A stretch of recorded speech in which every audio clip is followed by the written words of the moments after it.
Imana ibaho umugisha. God bless you. Reka Afrika haguruka. Africa arise. Hari umuntu mu bantu benshi bakomeje bayibamo, hari umwe twabahitiyemo uva kure akava mu gihugu cye buri mwaka agataha Afrika haguruka. There is someone we have selected who represents many people who have attended these conferences. She always travels from a country away from ours and comes here to meet every year for this conference. Ni umukozi w'Imana. She's a servant of God. Umuhanuzikazi. She's a prophetess. Mama Edith Ariko. Mother Edith Ariko. Reka tumuhe iminota mikeya. Let's give her a few minutes Ashima Imana. to thank God for what He has done. Hallelujah. Hallelujah. I give thanks to God Almighty, Ndashima Imana ikomeye. Jesus Christ and the Holy Spirit, our comforter. Yesu Kristo n'umwuka wera utuba hafi umuhoza wacu. I thank very greatly, immensely, Apostle Dr. Paul Gitwaza Ndashima cyane by'umwihariko intumwa Dr. Paul Gitwaza and his lovely wife Angelique. n'umufasha we mwiza Angelique. I want to thank Zion Temple and the pastoral team in particular. Ndashaka gushima itorero Siyoni cyane cyane abashumba bakora umurimo w'Imana muri iri torero. Praise be to Jesus. Kristo ahabwe ikuzo. I bring you greetings in that wonderful name, Jesus. Mbazaniye intashyo muri iryo zina rikomeye rya Yesu. From the Uganda and Banyarwanda. Kuva i Bugande. From those who call themselves Banyarwanda and yet they are citizens of Uganda. Kandi izo ntashyo nzibazaniye nzivanye mu Banyarwanda batuye i Bugande. From Ugandans who love Rwanda. Izo ntashyo nzivanye mu Bagande bakunda u Rwanda. Let me tell you. Reka mbabwire. There are many Ugandans who love this country. Hari Abagande benshi bakunda iki gihugu. They love you, Rwanda. Bakunda u Rwanda. I met a young man from the north. Hari umusore nahuye nawe uva mu Very majyaruguru. recently I was walking in the city of Kampala. Vuba ahangaha narimo ngenda mu mujyi Kampala. And he said, I love that man, President Kagame. Arambwira ati perezida wa kiriya gihugu Kagame ndamukunda. Because he's a man of discipline. Kuko ni umugabo ugira discipline ugira gahunda. He said, I love that country. Will you take me there and I see it? Arambwira ati kiriya gihugu ndagikunda wazanjyanye nkahasura. I said, if we plan, you can come and visit Rwanda and love it there. Ndamubwira nti tuzabitegura usura u Rwanda unarukunde kurushaho. I bring greetings from intercessors for Uganda. Mbazaniye intashyo zivuye mu binginzi basengera Ubugande. They meet once a week to pray for their country, but also for the region and everything else. Aba binginzi bahura rimwe mu cyumweru kugira ngo basengere igihugu cyabo cy'Ubugande ariko basengere n'aka karere k'ibiyaga bigari. I bring you special greetings for the intercessors for Israel. Mbazaniye intashyo zivuye mu binginzi basengera Israeli. Who live in Uganda, especially in Kampala. Aba binginzi batuye Buganda Kampala ariko babereho gusengera Israeli. They meet once a week to pray for Israel. Aba nabo bahura rimwe mu cyumweru bagasengera Israeli. Let me tell you, we must love Israel. Reka mbabwire mukeneye gukunda Israeli. Personally, I love Israel Ku giti cyanjye nkunda Israeli because they are the people of God. kuko ari ubwoko bw'Imana. Because they are people God chose to show the whole world how He relates to men, to people. Kuko Israeli ni ubwoko Imana yahisemo kugira ngo yereke amahanga uko ibana n'umwana w'umuntu. More particularly, Israel gave us a Savior and the Bible. Kandi by'umwihariko Israeli yaduhesheje Bibiliya iduhesha umucunguzi wacu. Praise be to Jesus. Yesu ahimbazwe. I bring you greetings from Shalom, my group. Mbazaniye intashyo zivuye muri Shalom itsinda nyobora. There is a group with whom we meet to pray all the time. We meet once a week, but at all times we communicate to pray. Hari itsinda iryo mbabwiye ryitwa Shalom duhura rimwe mu cyumweru ariko tuba dusenga cyane dusengera ibintu bitandukanye. Also, greetings come to you from the intercessors of members of the Africa House of Prayer who reside in Uganda. mbazaniye intashyo zivuye mu binginzi ba Africa House of Prayer cyangwa se inzu y'amasengesho ya Afrika nabo batuye Bugande. From the church in general, because those are my people. I know what is happening in the church in Uganda, and I'm in constant touch with them. Mbazaniye intashyo zivuye mu mubiri wa Kristo i Bugande kuko itorero n'abantu banjye, abakristo n'abantu banjye mpora mu bintu by'Imana n'ibintu bijyanye n'itorero. And my family, finally, they also greet you.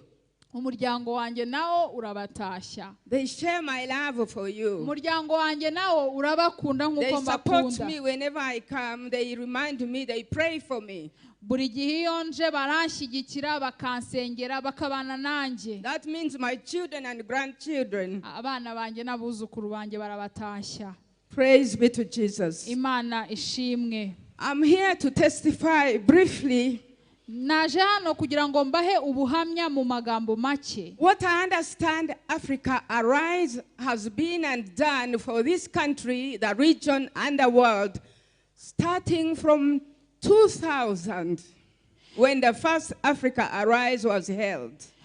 Jewe naje Here in kugira ngo Kigali. mbaho ubuhamya mu ncamake ibi n'Imana yakoze inyuze muri iki giterane cya Afrika Haguruka uhereye mu mwaka w'ibihumbi 2000 kugeza uyu munsi ibintu bimaze gukoreka.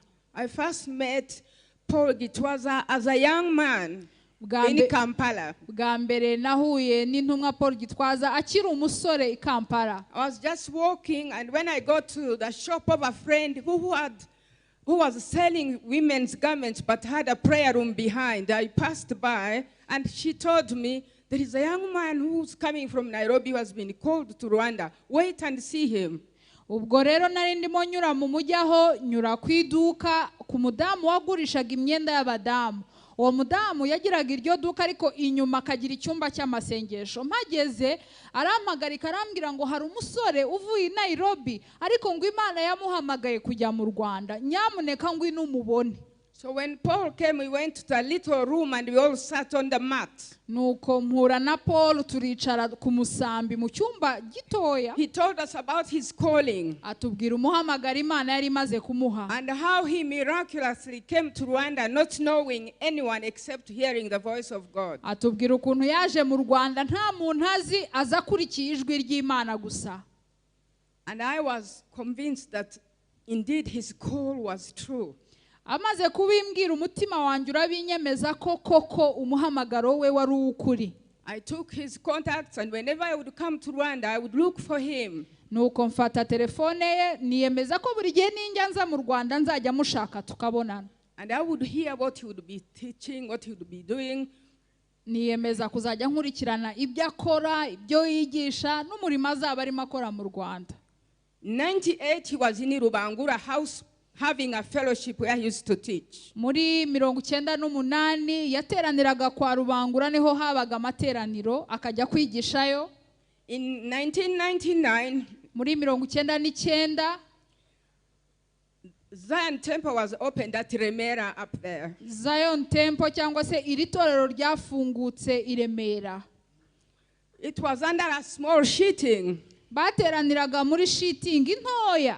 a tiny lectern, and maybe about 30 chairs. Nibwira ko hashobora kuba hari n'intebe 30 gusa icyo gihe hari hato.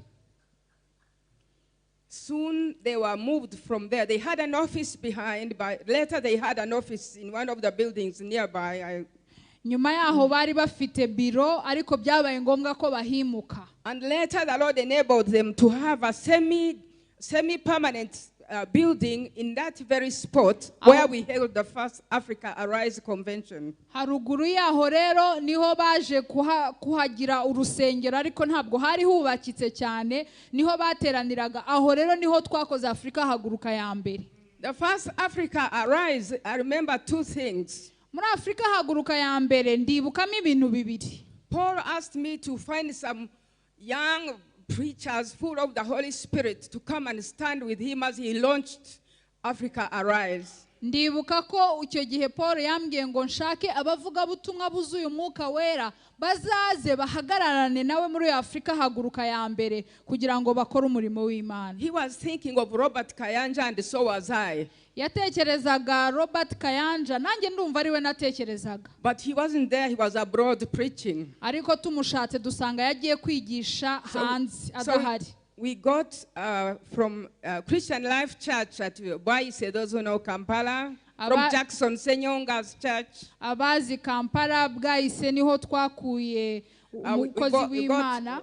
Pastor Paul Musisi. Dushaka umushumba Paul Musisi. Pastor Nehemiah Bamutire. Na n'umushumba Nehemiah Bamutire. And 32 young singers full of the Holy Ghost. Dushaka abaririmbyi 32 batoya b'abajene buzuye umwuka wera.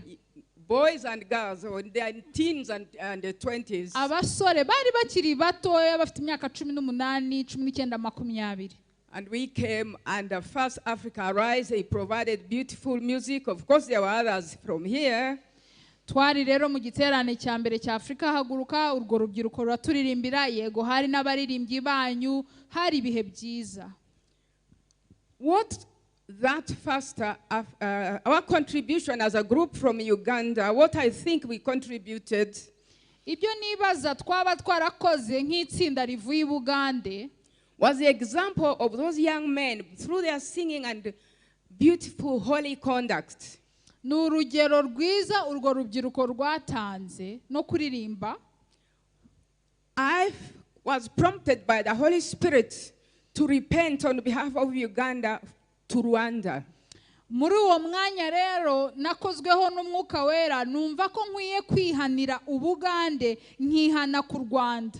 I got into the Gomez, the national dress for women in Uganda. Ubwo nambaye Gomez ni imyambaro y'abadamu i Bugande. So I launched the repentance for what Uganda has done against Rwanda.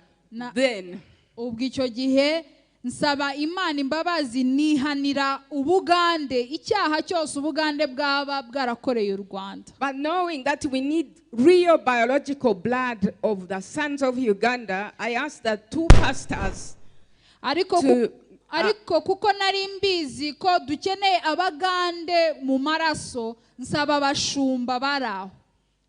They repented. Ndababwira nti mwihane. They repented on behalf of the nation for all the wrongs Uganda had done against Rwanda up till then. Bihanira igihugu cy'Ubugande ibyaha Ubugande bwaba bwarakoreye u Rwanda. And that brought in a beautiful spirit of repentance. Apostle Paul said, when our time came to speak as Uganda delegation, and we repented, Apostle Paul, he was then a pastor, he said, maybe we must take longer there. And the following day, Congo and Burundi, people from Congo and from Burundi also repented. And there was a beautiful moment of weeping and wailing as people repented of their sins they had committed. Ubwo rero bamaze kwakira itsinda ryaturutse muri Uganda, tumaze kwihana bizana umwuka mwiza cyane. Ndabyibuka ko umushumba Paul icyo gihe yarakira umushumba yavuze ngo dutinde aho hantu mu kwihana. Ubwo ibyakurikiyeho nuko iminsi yakurikiyeho n'abandi baturutse mu bindi bihugu bagiye bihanira ibihugu byabo, abaturutse i Burundi, abaturutse muri Congo n'ibindi bihugu bagenda bafata umwanya wo kwihana. People from Congo, it's a long story, but they said, we killed you, we finished you. No one came to Rwanda with anything. Nuko ndabyibuka itsinda ryari rivuye muri Congo ririhana cyane riravuga riti Abanyarwanda twarabahemukiye, nta wabatabaye mudukeneye, nta wabafashije, nta wabagaburiye, twarabishe, twarabamaze, twarabacuje, yes. Barabyihanye. They repented. Praise Jesus. There was a Belgian man. Ndabyibuka hari umugabo w'Umubirigi. And he repented for Belgium. Nawe yihanira Ububirigi. And he said, we wronged you, we killed you, and he repented. Nawe arihana aravuga ati twarabahemukiye, twarabishe. And so that repentance gave us a beautiful beginning as an African move. Africa, arise. We begin where John began. Repentance for the forgiveness of sins, for things to happen well. Icyo giterane rero cya mbere cyadutangije muri uyu muhamagaro mu buryo bwiza cyane kubera yuko twahereye mu kwihana. Afrika haguruka yatangiriye mu kwihana, dukomereza muri izo mbaraga nk'ukuntu Yohana yatangiye.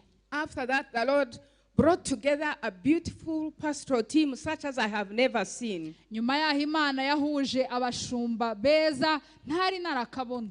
Yes, the Lord brought young men of Paul's age. He was then maybe, were you 23 or 24 years? When you came to Uganda, I think he was 24 years in 1998. Ngira ngo muri 98 azi Bugande yari afite imyaka 23 cyangwa 24 nuko. Paul, I met you on 28th January 1998. That's when you spoke to us in Uganda in a little prayer group of 5 ladies. Nimba nibuka neza Paul, twahuye itariki 28 z'ukwa mbere muri 98 ukiri umusore. Ukwibuka neza? Nibyo narabyanditse ahantu. Yarabyanditse ahantu arabizi. Bahuye itariki 28 z'ukwa mbere 98 ubwo yazaga kwigisha bari itsinda ry'abadamu batanu. I knew his calling was true and he prophesied to us something amazing. Nari mbizi ko umuhamagaro we ari uw'ukuri kandi ubuhanuzi yaduhaye bwari butangaje. He said Rwanda is going to change and progress immensely and there will be rich minerals in the land, in the soil. Yatubwiye ko Imana igiye guhindura u Rwanda rugiye gutera imbere cyane kugeza ku rwego aho u Rwanda ruzasanga rufite amabuye y'agaciro mu butaka. Soon after that we heard about Colton. Nyuma yaho nibwo twumvise Colton. A prophet is true when what he prophesies comes to pass. Umuhanuzi aba umuhanuzi w'ukuri iyo ibyo avuze bisohoye. Praise be to Jesus. Yesu ahimbazwe. Now the pastoral team that was made up were young men in their 20s. Iryo tsinda ry'abashumba rero bakoranaga umurimo bari abasore bo mu myaka mike nka 24. I remember them, I see them. There was Paul, there was Pastor Safari, there was Claude, there was Dieudonné, there was Bienvenue, there was... I see them, I remember them. Ndabibuka bari bakiri bato, hari Paul, hari Claude, hari Safari, hari Bienvenue, hari Dieudonné, hari Pierre. Ndabibuka neza. And I loved them immensely for the zeal they had for kingdom. Narabakundaga cyane kubera ishyaka bagiriraga ubwami bw'Imana. Let me tell you, Rwanda needed such men. I think there were about 8 young men and women. Ndibuka bashobora kuba bari abasore 8 harimo n'abadamu. With the wives they could be maybe 16. Hamwe n'abafasha babo bashobora kuba bari 16. U Rwanda rwari rukeneye abantu bameze batyo icyo gihe. At that time, icyo gihe those who survived the genocide, abarokotse jenoside, bari bafite agahinda n'intimba n'umubabaro no gushoberwa bikomeye. The survivors of the genocide were heartbroken, wounded, bruised, hopeless. It was a terrible situation in those years. And that pastoral team would go to people and spend hours ministering to people, comforting, strengthening, counseling, following. Iryo tsinda ry'abashumba basuraga abakristo bagasura n'abandi bantu bakabaganiriza bakabasengera bakabagira inama. Byari umurimo ukomeye cyane. And they did mighty ministry work. Bakoze umurimo w'Imana ukomeye. Of prayer, of the word of God, of worship, of home visitation, of deliverance. Wo gusenga, wo kubohora, wo kuramya, wo kwinginga, bakoze umurimo ukomeye cyane. And in town there was such a place as called Authentic Word Ministry, which ran and they prayed and interceded and worked the works which you see in Zion Temple. Nyuma mu mujyi baza gufungura biro y'uyu murimo w'ijambo ry'ukuri, niho bahuriraga, niho bateraniraga, niho basengaga, hakorekaga ibintu bikomeye. One of the greatest things that Africa Rise has done is to launch out to the world, fulfilling the great commission of our Lord Jesus Christ. kimwe mu bintu bikomeye rero Afrika Haguruka imaze kugeraho nuko imaze gusohorera abantu benshi gukorera Imana. In many countries there are Zion Temple people. Iyo urebye ibihugu byinshi usanga hari abantu benshi bavuye muri iri torero bahicaye. In London, in Belgium, in France, there are Zion temples fulfilling the vision of Africa Rise, authentic word ministry, whatever the pastoral team, especially Apostle Paul, tells them. Mu bihugu byinshi uzasanga amatorero ya Zion Temple mu Bwongereza, mu Bubiligi, mu Bufaransa, mu bihugu byinshi uzasanga hari uyu murimo uhari. I could continue, but the time is not for me. Hari byinshi nakababwiye ariko nta mwanya uhagije mfite. Some most memorable things. Kimwe mu bintu nibuka cyane bikomeye, The phases that Zion Temple has been through from zero to semi-permanent building, to the cave, to Gatenga, and all the miracles God has done. iyo ntekereje ahantu iri torero ryavuye, Zion yatangiye kubusa, ijya muri kave, ijya hari abasengeraga i Remera, iza mu Gatenga, ibintu bimaze gukoreka mu Gatenga, hari imirimo myinshi imaze gukoreka hano hantu. I will never forget a blind man who came from Congo and what he did. Ntabwo nzibagirwa umugabo w'impumyi wari waravuye muri Congo n'uburyo yabwirizaga ari impumyi. I will not forget Dr. Bajat, an Arab man full of the Holy Spirit. Ntabwo nshobora kwibagirwa Dr. Bajat, umwarabu wuzuye umwuka wera avuga He would ubutumwa. not say anything until he has sung all the blood of Jesus countless times. Ndamwibuka Bajat ntiyashoboraga kubwiriza atabanje kuririmba amaraso ya Yesu. My time is brief, I must stop there. I will never forget Zion Temple. Umwanya wanjye ni muto ngomba guhagarikira hano ariko sinzibagirwa Zion Temple. I stood with them in solidarity, in love, in intercession. Nahagararanye n'iri torero mu bumwe, mu rukundo, mu gusenga, mu kwinginga. Ndarangiza mbabwira, they said I was a prophet. I just mentioned one prophecy. We went to pray for Africa in the framework of Africa House of Prayer in 2014. Nk'uko babivuze ndasoreza ku ijambo rimwe ry'ubuhanuzi, ndibuka twagiye gusengera Afrika, dusengera umugabane wa Afrika muri yanzu y'amasengesho ya Afrika iri Bugande. You go if you are spiritually and financially able. Iyo wishoboye mu mwuka ndetse no mu bifatika. Spiritually able, you must understand how Africa needs prayer. Mu mwuka nshatse kuvuga ko ukeneye gusobanukirwa uburyo Afrika ikeneye gusengerwa. And financially, because you buy your ticket and you just follow everything and you sponsor yourself there and back. Hanyuma mu bifatika nuko iyo twakoze bene izo ngendo twirihira amatike, tukishyurira hoteli, tukikorera ibintu byose.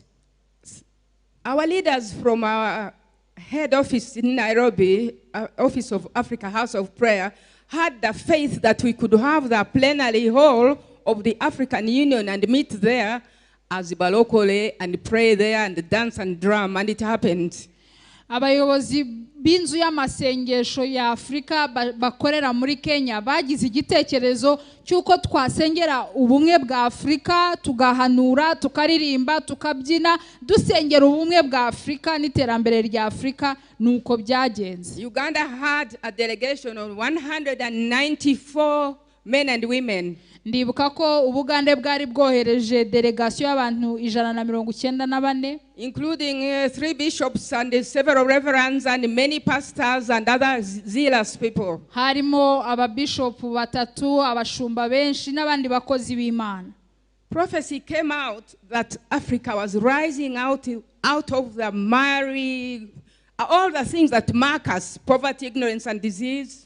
ubwo rero turi muri ayo materaniro dusengera Afurika, nibwo haje ubuhanuzi buvuga yuko Afurika ihagurutse, Afurika igiye kuva muri ibyo byatuboshye, indwara, intambara n'ibindi bibazo by'ubukene Afurika yagiye ihura And nabyo. we have the means to take the gospel of our Lord Jesus Christ to the world. Kandi tubwirwa yuko Imana iduhaye ubushobozi bwo kubwiriza ubutumwa tukarenga umugabane wa Afurika. By the way, it begins home. The first folder of Africa Arise had a map of Rwanda inside. Sorry, allow me to digress. A map of Rwanda inside Africa with a light from Rwanda going beyond Africa. So Africa, with Rwanda as a heartbeat, is going to the world. Ndabyibuka rero ko byahuye n'impapuro bari baduhaye muri Afurika haguruka ya mbere, ubwo harimo ikarita y'u Rwanda, hagati mu Rwanda hari imirasire y'umucyo ikwira Afurika ikarenga Afurika. Ni koko Afurika izahaguruka kandi ububyutse buhere hano, iterambere rihere hano. What was also special was that Israel was there. Igitangaje nuko nanone Israeli yari ihari. Hallelujah. Hallelujah. When we came from that conference and we were going to the airport, tuva muri icyo giterane tujya ku kibuga cy'indege, a prophecy came to these ears. hari ubuhanuzi bwaje mu matwi yanjye. The word of the Lord came and said, Rwanda is a firstborn among the new sons of Africa. Numva ijwi rirambwiye ngo u Rwanda ni imfura yanjye mu bana benshi ngiye guhagurutsa muri Afurika. Whom God is going to use to transform Africa and the world. Mu Imana izakoresha guhagurutsa Afurika n'isi yose izahera ku Rwanda. I held it in my heart and went and told those who can understand that the Holy Spirit had said that from the Father. Narabyakiriye mu mutima, mbibwira abo twari kumwe nzi ko bashobora kubyumva, ndababwira nti ibi ni by'umwuka mbwiye akuye kuri data. 2016 there was a conference here in Kigali. Muri 2016 hari igiterane cyabaye hano muri Kigali. 27th forum, is it economic forum of Africa Union? Ni inama y'ubumwe bwa Afurika yateraniye hano i Kigali. And on the internet I was following from Uganda, and one of the meetings included President Kagame addressing many presidents. They were seated in a semicircle. Ndibuka ko iyo nama nayikurikiye kuri internet, hanyuma mbona mu nama imwe muri izo zari zabaye, mbona Perezida Kagame ahagaze arimo araganiriza abaperezida benshi bavuye mu bihugu bya Afurika. Then the Holy Spirit woke me and I saw, oh, here it is. Who else but a firstborn can speak in that style? Umwuka wera nyibutsa bwa buhanuzi yari yambwiye, maze arambwira ati ese ninde wundi uretse imfura yabwira abandi? Mu Kinyarwanda nuko njya mbyumva. Ngo Rwanda ni imfura mu bahungu bashya b'Imana, Imana igiye gukoresha muri Afrika guhindura Afrika n'isi. Ngira ngo babivuze ne kurondogora. Hallelujah. Hallelujah. Hallelujah, mumbabarire. Ndarangije. None rero niko biri. So it is. Turi muri Uganda 95 November, the Lord said people will be coming to ask Rwanda, how have you done it? Only 95 November and Rwanda was still dirty and broken.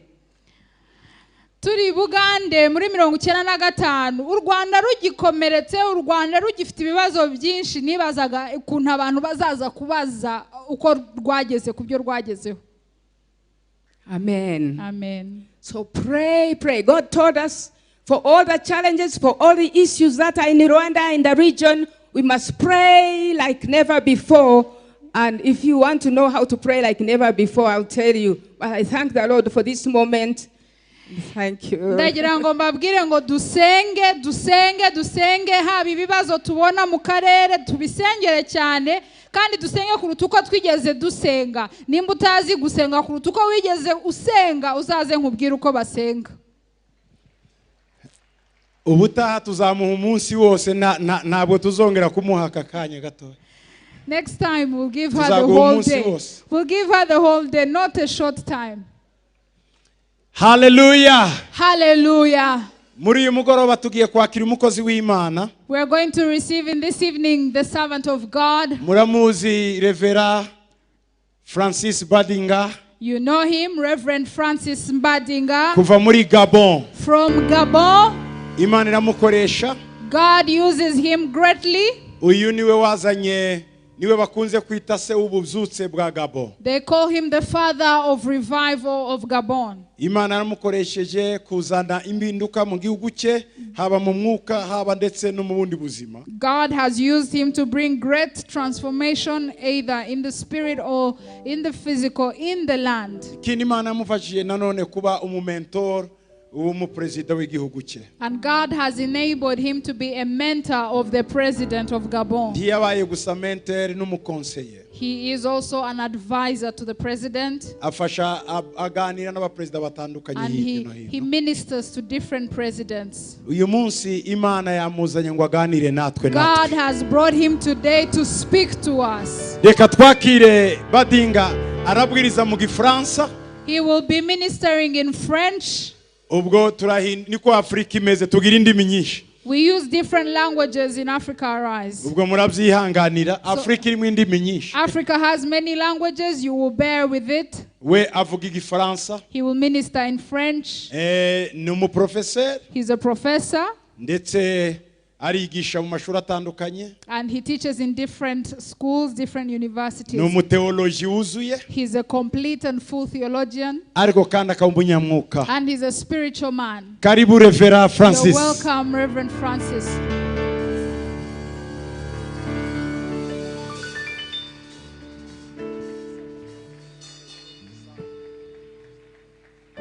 Alléluia. Alléluia. Alléluia. Alléluia. Alléluia. Alléluia. Est-ce qu'on peut se lever et acclamer le roi des rois, Ese twahaguruka tukaramya umwami w'abami, le Seigneur des seigneurs? umwami w'abami, umutware utwara abatware. Est-ce qu'on peut se lever et acclamer le roi des rois, Ese twahaguruka tukaramya umwami w'abami tukamukomera amashyi, le Seigneur des seigneurs, umutware w'abatware, le roi des nations, n'umwami w'amahanga yose, l'alpha et l'oméga? niwe itangira akaba n'isoza. Nous te rendons grâce Turagushimye pour ta fidélité. kubwo kwizerwa kwawe Nous te mwami. demandons d'agir Turagusabye ngo ukore dans les 40 minutes qui vont suivre. mu minota 40 dusigaje, Change nos perspectives, uhindure icyerekezo change cyacu, notre manière de voir les choses, uhindure uko tubona ibintu, suscite un mouvement de l'esprit uhagurutse umwuka wo guhaguruka pour que nous tugatera ne soyons imbere plus jamais les mêmes. kugira ngo tutongera kubaho twari dusanzwe Seigneur, turiho. nous t'exaltons Data turavuze nguze Nous mwami t'élevons kandi turakuzamuye, au-dessus de tout nom. tugushyize hejuru y'amazina yose, Nous t'exaltons, nous t'élevons tugushyize hejuru, turagukujije au-dessus de mwami, tout nom. hejuru y'amazina Tu as yose. promis que lorsque le Fils de l'homme sera élevé, Kandi waravuze ngo umwana w'umuntu nashyirwa il hejuru attirera tout le monde vers lui. ngo ibintu byose bizamusanga, Reçois l'honneur, akira la icyubahiro, gloire akira et ikuzo, la louange akira kuramwa, qui t'est due. kuko byose C'est notre biragukwiriye. prière en ton nom, Jésus. Iryo ni ryo sengesho dusenze mu izina Et rya tout le Yesu. monde Buri dit, wese avuge ngo, tout le monde buri wese dit, avuge ngo, j'ai dit tout le monde navuze dit. ngo buri wese avuge ati. Vous allez rester quelques minutes debout. Muraguma akanya gatoya muhagaze. Je ne veux pas m'adresser à des gens qui sont venus comme des curieux. Ntago ndi bubwire abantu b'indorerezi, Je m'adresse à ceux qui ont décidé ahubwo ndabwira abantu que biyemeje quelque chose doit se passer ce ko soir. hari ikintu gikwiriye kuba uyu mugoroba. Je lance les défis à tous les démons. Nje guhinyuza abadayimoni bose, À tous les démons nje guhinyuza abadayimoni bose qui ont affili l'Afrique. baje gucikiza Afurika Sur cet bakayitsikamira. autel, je proclame la fin de la servitude. Kuri icyo gicaniro navuze ngo ibisanzwe biveho, Je déclare la fin de la souffrance. navuze ngo biveho iby'ukubabara, Je déclare la renaissance de l'Afrique. navuze ngo habe kongera kubyarwa kwa Afurika. C'est pourquoi cette partie prophétique, Niyo mpamvu iki gice cy'ubuhanuzi, en 5 minutes, je veux que tu restes debout. muri aka kanya k'iminota 5 uraguma On ne uhagaze. fait pas la guerre assis. Nta ntambara y'igikorwa abantu bicaye. Et je voudrais que tu sois attentif. Ndagira ngo untege amatwi. La première chose, je veux demander qu'on montre un film. Icya mbere turi bwerekane film akanya gato, Vous allez vous rasseoir. muri bwicare. Je prendrai 30 minutes pour mon message. ubutumwa bwanjye buramara iminota 30. Si c'est prêt, les écrans ne donnent pas bien. Bon, ce n'est pas grave, on va d'abord avancer. Reka dukomeze gatoya. On va pas passer demain, vous ne vous inquiétez pas. Ubutumwa ndashaka gutangisha kuri televiziyo turaburetsa aka kanya. Mais cette vidéo de 6 minutes, Iyo video y'iminota 6 ubundi c'est pour vous expliquer niyo que kubasobanurira l'église d'Afrique ko itorero rya n'a Afrika de raison d'exister ifite mu mpamvu zayo zo kubaho que si elle relève un défi. ishobora kubaho cyangwa ishobora gutera imbere ari ukwiye umuhigo L'accomplissement gusozwa kwabyo des destins des nations.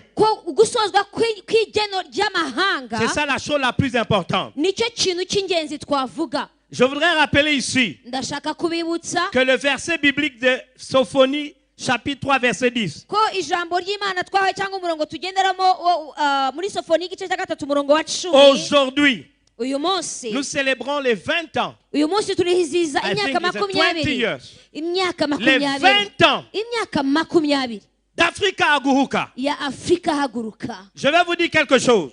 Hari icyo nshaka kubabwira. 2019, ibihumbi c'est la 2019 fin d'un cycle ni havuyeho igice kimwe qui a commencé à l'an 2000. cyatangiye mu bihumbi 2000. Nous fêtons les 20 ans. Uyu munsi turizihiza imyaka Et l'année 20. prochaine, c'est 2020. Umwaka utaha ni 2020. Écoutez, mu nyumve. alors la fin d'un cycle Iyo habayeho iherezo ouvre ry'igihe une fenêtre haba hafunguye irindi dirisha d'une nouvelle période. kandi ryinjiza mu kindi gihe gisha. D'une nouvelle période. Igihe gisha. D'une nouvelle saison Ikindi gihe gisha pour l'Afrique. kuri Afrika. On vous a dit tout à l'heure, Bababwiye mu kanya kashize. Sophonie est un prophète africain. Zefaniya yari umuhanuzi w'umunyafrika. Et aujourd'hui, kandi uyu munsi alors que nous célébrons ces 20 ans, ubwo twizihiza imyaka 20 j'aimerais rappeler à quelqu'un hari uwo nifuza kwibutsa ibi. que c'est un signe prophétique. Ni ikimenyetso cy'ubuhanuzi. Ce n'est pas seulement un verset biblique. Ntabwo ari umurongo gusa. Vous savez, lorsqu'on fait la course, Urazi iyo umuntu asiganwa il y a des gens qui vont nous donner le go pour partir. hari abantu batubwira ngo tugende. Sophonie 3:10, c'est le départ. Rero Sefaniya 3:10 ni ukuvuga ngo tugende. C'est la manière pour Jésus de dire à l'Afrique, Ni uburyo bwo kugira ngo Yesu azamure Afrika. avant Marc, partez. Aravuze ngo nimwitegure Entrez mugende. dans votre destinée. Ninjire mu byo Entrez dans votre destinée. Ninjire mu kazoza kanyu. Non, quelqu'un n'a pas entendu. Hari umuntu utabyumvise. D'au-delà des fleuves de l'Éthiopie. The script. Hakurya y'imigezi yo muri Ethiopia Mes adorateurs, abandamya mes dispersés, abanjye batatanyijwe m'apporteront des offrandes. basanzanira ituro. Écoutez, Mu nyumve je vais le dire autrement. ndabivuga ukundi Dans la kuntu. voix prophétique, Ndabivuga mu ijwi le ry'igihanuzi. texte dit, Iri jambo riratubwira ngo l'Éthiopie ici, Ethiopia c'est aha l'incarnation de l'Afrique noire. ishushanya Afrika y'abirabura bose. Et il y a un temps Habayeho igihe que Dieu a inscrit dans l'éternité Imana yanditse mu iteka ryayo où l'Afrique aho Afrika apportera izazana une offrande. ituro. Mais il faut qu'on sache de quoi il s'agit. Ariko dukwiriye kumenya n'iryo ari ryo. Écoutez-moi bien. Mu nyumve neza. S'il vous plaît, écoutez-moi. Mu nkurikire. Dans l'église d'Antioche, Mu itorero rya Antiokia sur 5 leaders, ku bayobozi 5 2 étaient africains. babiri bari abanyafurika. 45% du leadership. 45% mu buyobozi. Un s'appelait Siméon, Umwe yitwaga Simeyoni appelé Niger. kandi yitwaga cyangwa se Niger Niger. veut dire le noir. Niger bishatse kuvuga uwirabura. C'est important. Nigeru bishatse kuvuga Ça veut dire le noir. uwirabura. Ce Niger-là Uwo Nigeru intégrait l'Égypte nubienne, niwe wagaragazaga Egypte yo hafi ya Nili. le Soudan, le Darfour, Aho niho muri la Sudani, Somalie, la Libye muri Somalia no le muri Niger. Libya na et Nigeria même le lac Tchad. ndetse n'ikiyaga cya Chad. Écoutez mes bien-aimés, Reka les pères de munkurikire l'église, ababyeyi babyaye itorero j'en connais 13. nzi 13. 3 États africains. 3 barabirabura. Tertullien, Hari Noir, yari umwirabura. Tunisien berbère, Yari uwo muri Tunis kandi yari umwarabu umwe muri Tunis. Umuberiberi. Saint-Augustin, mutagatifu Augustine Algérien, yari uwo muri Algeria, noir, yari umwirabura, berbère. yari umwirabura. Ces deux hommes-là Abo babiri ont influencé la théologie. baraje bahindura teologiya.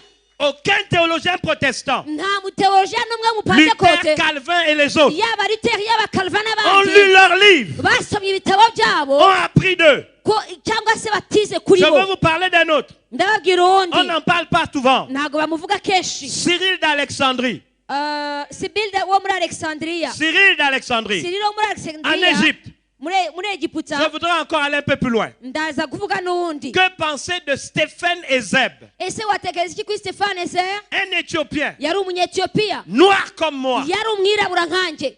100 ans Imyaka ijana avant Luther. mbere y'uko Luther abaho, Il a écrit les 95 thèses yanditse amahame 95 que Luther a placardées sur l'église. ayo mahame niyo Luther yafashe ashyira ku itorero. On a fêté 500 ans de Luther. Twamaze kwizihiza imyaka 500 ya juin. Luther mu kwa gatandatu. L'église allemande a reconnu Itorero ry'Abadage que ryemeje Luther avait lu ça chez quelqu'un. ko Luther yabivanye ahandi hantu. Le père spirituel de l'église luthérienne, c'est un noir. Uwo rero ise w'abakristo b'abaluteriyani Je voudrais avancer. n'umwirabura. Je voudrais Ndakomeza avancer. ndigira imbere. L'année 2019, Mu mwaka wa c'est 2019 la fin d'une saison. ni igihe gishize. Donnez-moi une minute avant de vous dire de vous asseoir. Mu munota umwe mbere y'uko mbabwira ngo mwicare, Il y a un grand homme français. hariho umugabo ukomeye Il a w'umufaransa, été ministre du général de Gaulle. yari umuminisitiri muri guverinoma ya Il de Gaulle, s'appelle Alain Pierrefitte. yitwa Alain Perfit. En 1973, Mu 1973 dans les éditions Fayard, mu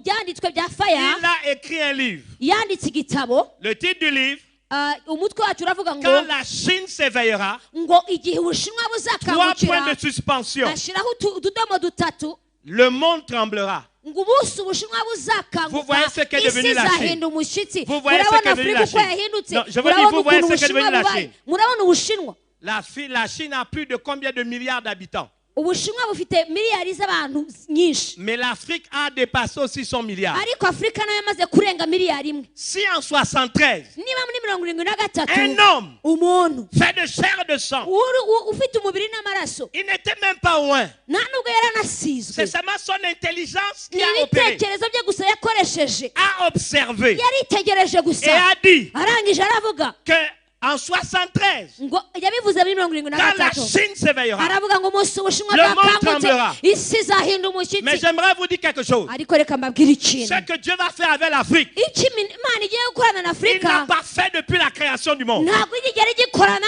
n'umuntu kuva Écoutez-moi yarema bien, isi. écoutez-moi bien. Mumurikire La différence entre la Chine et nous, itandukaniro riri hagati y'Abashinwa ils ont natwe, leurs milliards d'habitants. bafite za miliyari Mais z'abaturage, ils sortent de la Chine ariko bava mu pour aller Bushinwa chercher les ressources. bakajya gushaka imitungo Nous, on a kamere, nos milliards d'habitants, ariko twe dufite miliyari mais y'abaturage, plus de 75% ariko 75 des y'umutungo ressources du kamere monde yo ku isi yose sont sous nos biri pieds. hano, sont sur notre biri terre. muri Afurika.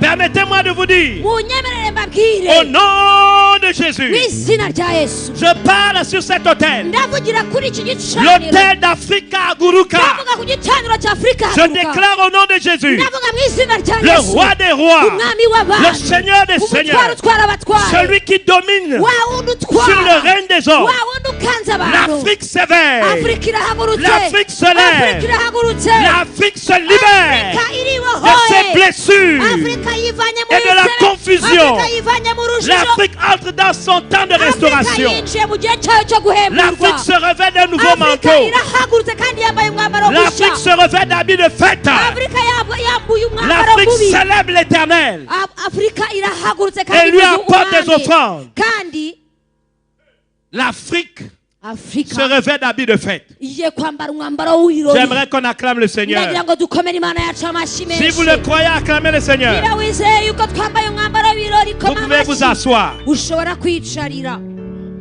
Haleluya.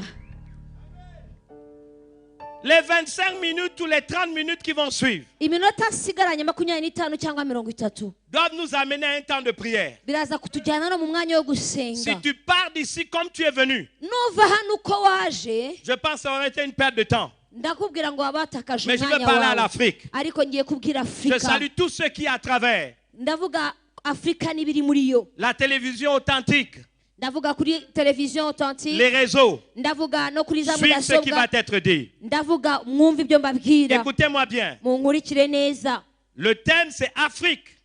Umutwe w'amagambo tugenderaho uravuga Africa ngo bring for true worshippers. Afrika hagurutsa abaramyi b'ukuri. On pouvait traduire en français, Afrique, faites sortir les vrais adorateurs. Bishatse kuvuga ngo Afrika rekura bohora abaramyi b'ukuri. Mais j'ai quand même prié cet après-midi. Nyuma ya saa sita nasenze, Et moi, j'ai entendu dans l'esprit, noneho numva mu mwuka wanjye Afrique, Afrika fais paraître. garagaza, Ils vont paraître. tuma abantu Ils vont baseruka, être suscités. tuma abantu babaho. Bien-aimé, la Bible déclare, Reka mbabwire bakundwa, une Bibiliya iravuga ngo nation peut-elle naître en un jour? ngo isi ishanga ryavuka mu munsi La umwe. réponse est oui. Nagusubiza ngo Et Dieu va yego, le faire. kandi Imana iraje Et Dieu va le faire. ibikore. Imana igiye kubikora. Permettez-moi de vous dire Munyemerere que ce mbabwire soir, ko uyu mugoroba en 25 ou 30 minutes, mu kanya gato mfite je vais vous partager 5 clés ndabaha imfunguzo pour voir se eshanu réaliser cette prophétie. kugira ngo ubone ubu buhanuzi busohora Pas demain, ejo, mais aujourd'hui. ntabwo bizasohoka ejo, biraza uyu La munsi. première clé, Urufunguzo rwa honorer mbere Dieu. ni ukwemera Imana, ni ukubaha Afrique Imana. honore Dieu Afrika ubaha Imana et donne-lui la première place. kandi uha Imana umwanya wa mbere. Si nous donnons à Dieu la première place, Imana nituyiha umwanya wa mbere, l'Afrique va être restaurée. Afrika La izahemburwa. restauration de l'Afrique est en marche. Guhemburwa kwa Afrika byaratangiye. Écoutez-moi bien. Munkurikire Dans 1 neza. Samuel 2:20, Muri Samuel wa non, mbere 1 kabiri Samuel 2:30, Samuel wa mbere kabiri 30. la Bible dit car j'honorerai celui qui m'honore. Bibiliya iravuga ngo nubahisha unyubaha, Et celui qui m'honore, kandi unyubaha car j'honorerai celui qui m'honore. kuko nzubahisha unyubaha, Mais ceux qui me méprisent ariko usuzugura seront méprisés. bazasuzugurwa. C'est quoi honorer quelqu'un? Ese kubaha umuntu ni iki? C'est lui marquer du respect. Ni ukumugaragariza De la icyubahiro, considération. ni ukumwereka yuko Lui umwitayeho, rendre hommage. ni ukumwemerera, S'acquitter auprès no de lui kumucira bugufi ndetse ugakora de imirimo nos ye, obligations d'honorabilité. ugakora imirimo yawe yose yo kubaha. C'est quoi mépriser? Hanyuma C'est gusuzugura ni iki? considérer quelqu'un Ni ukureba comme umuntu indigne de notre respect. ukabona adakwiriye yuko Ne wamwubaha, faire aucun cas de cette ntihagire personne. ikintu na kimwe umwitaho. Écoutez-moi bien. Unyumve, C'est dans Osée 4:6. muri Hoseya 4:6 Le plus haut degré de mépris urwego rwo hejuru rwo à l'égard de gusuzugura, Dieu. urwego rwo hejuru rwo gusuzugura À Imana, l'égard de Dieu. urwego rwo hejuru rusuzugura C'est Imana l'ignorance. ni ubujiji, L'ignorance. kutamenya Afrique, ubujiji. si tu es ignorant de tes droits, Afrika ntubeho utazi tu uburenganzira méprises le bwawe, Dieu qui a pour toi des nubeho plans de utazi paix. uburenganzira bwawe, uzabaho utazi Imana yawe. Écoutez-moi bien. Munyumve, Dans Deutéronome, mu gutegeka kwa on nous kabiri donne la clé de la supériorité. baduha urufunguzo rwo kuba hejuru. Je crois que c'est dans Deutéronome 28. Mu gutegeka kwa kabiri Si vous 28, lisez les 3 premiers versets, iyo usomye imirongo ya mbere uko ari si tu itatu, obéis, reba ngo niwumvira Uwiteka, very simple, biroroshye, very simple. ni ibintu byoroshye Si cyane, tu obéis ngo niwubaha à la voix de Uwiteka, l'Éternel ton Dieu, ukubaha Uwiteka Imana en yawe, mettant en pratique tous ces commandements ngo ukurikize aya masezerano que je n'amabwiriza, te prescris aujourd'hui, ibyo nkubwira uyu munsi, la Bible déclare, Bibiliya iravuga ngo l'Éternel ton Dieu te donnera Uwiteka Imana yawe la azaguha, supériorité azaguha sur gukomera, toutes les nations de la azaguha terre. gukomera ku mahanga yose y'isi. Ba, ba, ba, ba, ba, ba, ba, ba. Haleluya. Simplement obéir. Kubaha gusa. Bon, on va sauter. Reka dusimbuke, Passons à la deuxième clé. noneho turebe urufunguzo Maintenant, rwa on va kabiri. voir à quoi nous devons obéir. Noneho tugiye kureba Si dukwiriye kubaha ce nde. soir, Niba uyu qui mugoroba que tu sois, uko waba wubashywe le kose, Dieu qui peut prendre quelqu'un dans la poussière niba pour le Imana faire yabasha asseoir parmi kuvana les umuntu mu grands, mukungugu ikamuzamura ikamwicara tu n'ibikomangoma, décides d'obéir à la parole. ugafata ukemeza kubaha ijambo Je ry'Imana, prophétise des changements dans ta vie. ndaza kwatura Des guhindura mu transformations buzima dans ta vie. bwawe, ndahanura guhinduka mu buzima Dites amen bwawe. 2 fois. Vuga amen na kabiri, Je veux vous entendre. Dites amen 2 fois. vuga amen na kabiri mbyumve. Deuxième clé. Urufunguzo rwa Deuxième kabiri, clé. urufunguzo rwa kabiri, Regarde un voisin et dis-lui refuser l'inacceptable. reba mugenzi wawe umubwire ngo wange ibyo Dis kutemerwa, à quelqu'un refuser l'inacceptable. wange ibintu byo kutemerwa. Say that in English. Refuse the unacceptable. Yes, again. Refuse the Dis unacceptable. refuser l'inacceptable. Wange ibitemerwa. Apôtre, Intumwa c'est la deuxième clé. nirwo rufunguzo rwa Et on va kabiri voir comment l'Afrique a sombré. tugiye kureba rero ukuntu afurika yinjiye mu C'est la icuraburindi deuxième clé. ni urufunguzo rwa kabiri Écoutez ça. nyumvira Refuser l'inacceptable. kutemera ibitemerwa Il y a des niveaux de souffrance et de misère. hari ibibazo hari ukubabara no kunanizwa Des biteye situations ubwoba de vie inhumaines harimo kubaho bidasa nka qui kimuntu offensent Dieu bituma imana ibabara parce qu'elles ne sont pas de son fait. kubera yuko atari ko imana Il y a ibigena des souffrances qu'on voit en Afrique. Même Dieu lui-même n'a jamais imaginé ça. hari imibabaro tubona muri afurika imana ntigize ipanga muri gahunda Même Dieu zayo lui-même n'a pas imaginé. imana ntigize ibitekerezo J'aimerais le dire à quelqu'un. ndashaka rero kukubwira Trop longtemps, igihe kinini l'Afrique a pensé que les tragédies qu'elle vit afurika yabayeho izi ko ibiza n'ibyago font igira partie de son destin. ari gahunda cyangwa igeno ryayo Permettez-moi de vous dire, c'est un mensonge du reka diable. mbabwire ngo ni ikinyoma cya satani Malheureusement, nyamara une trop grande proportion des enfants de Dieu hari urwego rw'abana vivent b'imana dans des niveaux de souffrance qui déshonorent Dieu. babayeho mu rwego no mu mibereho idahesha imana La icyubahiro raison est simple. kandi ubwo impamvu yabyo ni Et c'est imwe une fausse façon de penser. ni uburyo bwo gutekereza butari Beaucoup ont bwiza été portés à croire kandi byatumye abantu bibwira que yuko Dieu du haut de son trône ko imana aho yicaye ku ntebe y'ubugabe les comprend dans leur souffrance, ibumva kandi Dans ikabagirira leur imbabazi plainte, mu dans bibazo leur byabo cri, muri uko dans guhangayika leur kwabo murmure. muri uko kwijujuta kwabo Hommes de Dieu. mukozi w'imana Pire encore, ikibabaje ils ont des versets pour justifier ça. bafite n'imirongo ya bibiliya yemeza imibabaro n'agahinda kabo Je vais casser ces versets. ibyo mirongo ngiye kuyikuraho nyivaneho Exode chapitre 3, verset 7. kuva gatatu Je veux casser ça. ndashaka kubisenya Afrique, c'est un mensonge. afurika icyo ni ikinyoma Tous les pasteurs missionnaires n'étaient pas mauvais. ntabwo abashumba bose b'abamisiyoneri bari babi Malheureusement, il y avait des mauvais. ariko harimo n'ababi Et ils ont inoculé dans notre intelligence un mensonge. baragize baraza baduteramo ikinyoma Exode 3, 7. kuva gatatu karindwi Écoutez-moi bien 2 minutes. nyumva C'est Dieu qui parle. imana niyo yavugaga L'Éternel kuva gatatu dit. kabiri L'Éternel dit, uwiteka aravuga j'ai vu la souffrance de mon peuple. J'ai mbonye vu imibabaro y'ubwoko bwanjye qui est en Égypte. mbanye imibabaro y'ubwoko bwanjye J'ai muri entendu les cris que lui font pousser ses oppresseurs. numvise kubabara ku bwoko bwanjye buri muri Car je connais egiputa ses douleurs. numvise gutaka batakishwa Oh, Dieu n'abakoresha connaît ma uburetwa douleur. kuko nzi imibabaro Tu as vu ma yabo souffrance. imana izi imibabaro Ce n'est yabo pas ce que dit le verset. ntabwo ijambo ritubwira yuko iyo mibabaro ariko Dieu ibayeho envoie Moïse imana yohereza mose délivrer le peuple d'Israël kugira ngo agende abohora ubwoko qui bwa était isirayeli oppressé par amuvane Pharaon. mu kubatwa kwa farawo Écoutez pourquoi. mwumve impamvu Dieu ne s'est pas attardé sur la souffrance ntabwo imana yatinze cyane ku et les mubabaro pleurs wabo des Israélites. nta nubwo yatinze cyane ku kuboroga kwabo D'abord, il n'y a aucune preuve qu'ils pleuraient.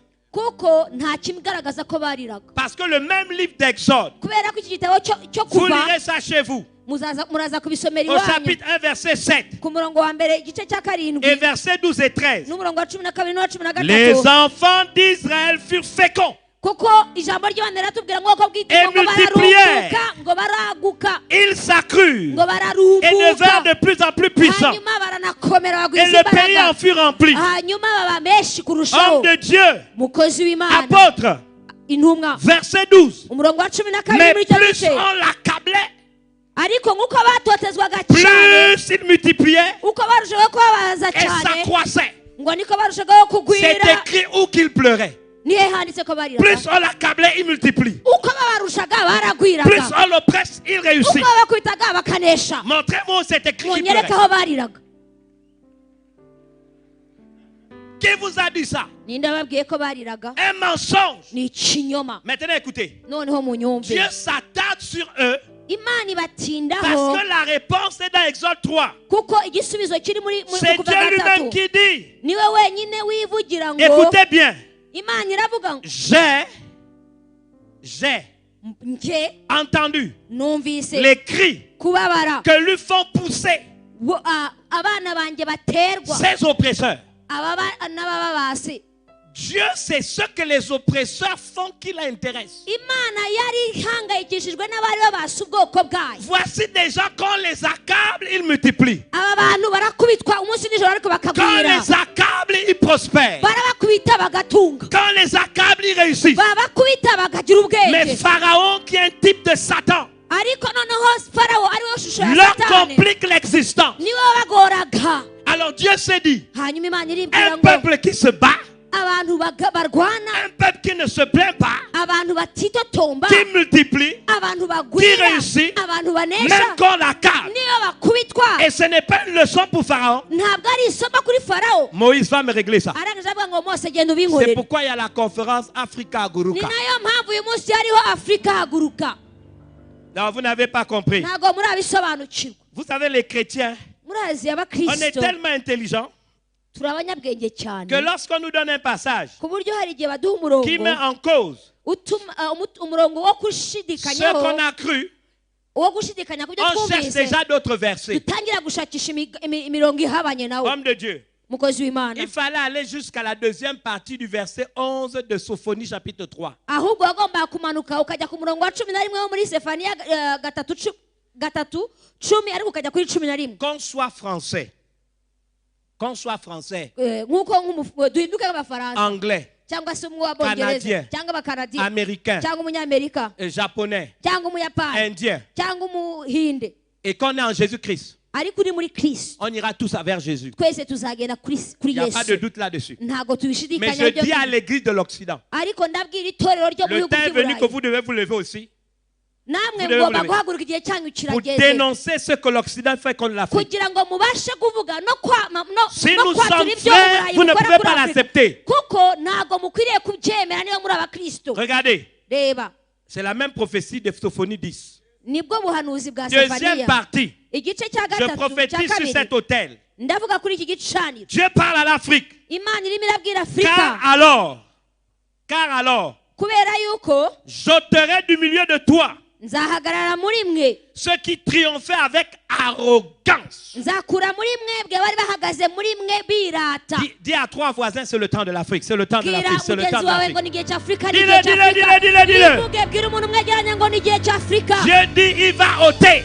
Imana igiye gukuraho. On n'a pas besoin de se battre dans la chair. Ntabwo dukeneye kurwana mu C'est un mubiri, processus que Dieu lui-même a enclenché. ahubwo ni ikintu Imana yishyiriyeho imbarutso Vous allez zacyo. voir les bouleversements en 2020. Muzabona mu bihumbi 2020 ukuntu ibintu bizahinduka. L'Occident doit changer. Muzabona ukuntu ibihugu by'i Burayi Je bihindutse. vous le dis de la part du Seigneur. Ndabibabwira kandi bivanye ku Mana Je ne yanjye. permettrai pas que l'Afrique soit encore dans la servitude. Ntabwo Imana izongera kwemera yuko Je ne Afurika igendera permettrai munsi pas que y'ububata. l'Afrique soit exploitée. Ntabwo Imana izongera kwemera yuko Afurika Je ne permettrai ishikamirwa. pas qu'on pille nos richesses. Ntabwo Imana izongera kwemera yuko Afurika Parce yibwa. que c'est le temps de l'Afrique. Kuko ni igihe cy'Afurika. Il va faire paraître de vrais adorateurs. Igiye guhagurutsa abaramyi b'ukuri. Et ces adorateurs ont besoin de la richesse de Kandi l'Afrique. abo baharamyi b'ukuri bakeneye ubutunzi bwa Parce que Afurika. l'Afrique va être l'épicentre Kubera yuko Afurika du izakomera. plus grand réveil qui n'a jamais existé. Hagiye kubaho ububyutse butigeze kubaho ikindi gihe. Je vous dis, c'est la vérité. Ibyo mbabwira ni ukuri. Oh. Amen. Il y a quelqu'un qui se dit, Ari umuntu mais wibwira le psaume 10, muri Zaburi ya verset 10, 17 à 18, Zaburi ya 10 umurongo wa 17, tu entends les vœux de ceux qui souffrent. ngo yumva ibyifuzo by'abababaye cyangwa Voilà un deuxième abananiwe. verset. Tu entends les vœux de ceux qui souffrent. Wumva ibyifuzo by'abababaye. C'est ce qui est écrit, n'est-ce pas? Niko handitse. Ô Éternel. Bon, Uwiteka we, je vais m'arrêter là. ndahagarara. Vous êtes quand même des théologiens. Ni muri abanyateolojiya. Il écoute quoi? Il entend quoi? Yumva iki? Maman, il entend quoi? Non, il faut lire ta Bible. Il entend les vœux de ceux qui souffrent. Yumva ibyifuzo by'abababaye. Il n'entend pas ceux qui souffrent. Ntago yumva abababaye Il gusa. entend les vœux. Yumva ibyifuzo byabo. Il entend les vœux. Yumva ibyifuzo byabo. Tu souffres, Urababaye, mais tu fais les vœux. ariko ukagira ibyo Pourquoi tu wifuza. fais les vœux? Kuki ugira ibyo Tu wifuza? refuses de souffrir. Ni ukubera yuko wanze kubabara. La Bible dit que le faible dit je suis fort. Bibiliya. Que le faible dit je suis fort. Bibiliya iravuga ngo ufite intege nke avuge ngo arakomeye. Pourquoi il entend les vœux que ceux qui souffrent? Kuki yumva ibyifuzo by'abababaye? Parce que quelqu'un qui souffre de manière passive Kuko umuntu ubabaye mu buryo a butahoraho décidé d'être un esclave. aba yemeje kuba imbata. Regardez, Reba, que le faible, ucitse Dis, je suis fort. abashe kuvuga ngo c'est afite le début de imbaraga. quelque chose. Hari ikintu aba agiye Il gutangira. refuse d'être faible. Yanze kuba Alors umunyantege il nke. engage sa bouche dans la Noneho bataille. akazana imbaraga ze. Et il commence à confesser qu'il est fort. Agatangira kwatura yuko akomeye. Jacques, Yakobo Jacques, le Yakobo frère de notre Seigneur Jésus-Christ. niwe mwene se wa Yesu C'est la Kristo. même chose. Oh. Si kimwe Je se. crois que c'est Jacques chapitre 5, Yakobo gatanu verset 13. umurongo wa 13 Quelqu'un est-il dans la souffrance? aravuga ngo se muri mwe harimo Qu'il ubabaye prie. asenge. Il ne lui demande pas de pleurer. Ntago amubwira ngo Mais arire. prier, c'est parler avec ahubwo Dieu. aramubwira ngo vuga ganira n'Imana mu isengesho ryawe. Oubliez ça. Byibagirwe. Écoutez, Umva. Job aussi a dit, hein, Yobu yize mais kuvuga. je sais que mon rédempteur est vivant. Aravuga ngo ndabizi ko umucunguzi wanjye ari muzima. Écoutez-moi bien. Nyumva.